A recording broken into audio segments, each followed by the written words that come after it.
1 મહિના પછી બજેટ આવી ગયું છે 1 ફેબ્રુઆરી.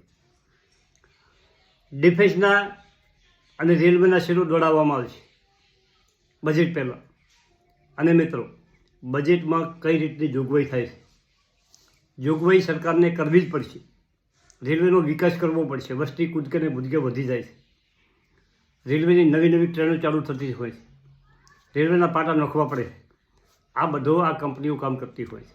ડિફેન્સની કંપનીઓ. મિત્રો, ભારત સરકાર ડિફેન્સને મજબૂત કરવા માગે છે. પોતાની ઘરેલું જરૂરિયાત પૂરી કરી અને નિકાસ કરવાનું સપનું સરકારનું છે, ડિફેન્સનું. આ બધી વાતો સમજશો તો તમે શેર બજારમાં પાછા નહીં પડો.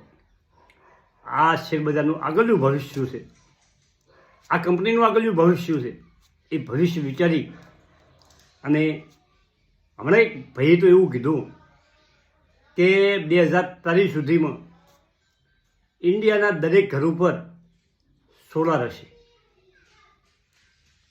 અને પોતાની વીજળી પોતે પેદા કરતા હશે.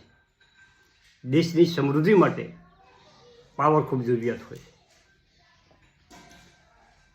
આપણી ફેક્ટરીઓ, આપણા ઉદ્યોગો પણ પોતાના પાવર પોતે જ તૈયાર કરશે અને આ પાવર કંપનીઓને ખૂબ ઉત્પાદન કરવું પડશે. સોલારનું અને ટેકનોલોજીનું, બીજું ત્રીજું. રસ્તા ઉપર ઈવી વાહનો ચાલશે, ઈવી વાહનો દોડશે.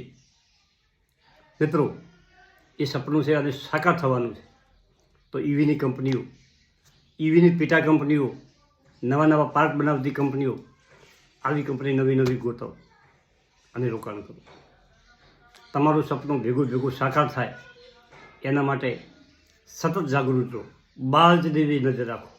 બજારમાં પૈસા કમાવા હોય અને બજાર તો વધઘટ થતું રહેવાનું, એની કોઈ ચિંતા કરવાની નહીં.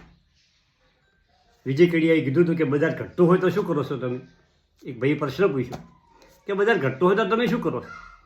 કે બજાર ઘટતું હોય તો હું કોઈ હિલ સ્ટેશન ઉપર જઈ અને આરામ ફરમાવું છું, શાંતિ અહીંયા રહીને રાખું છું.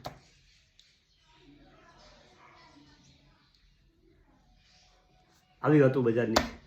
થેન્ક યુ, આભાર.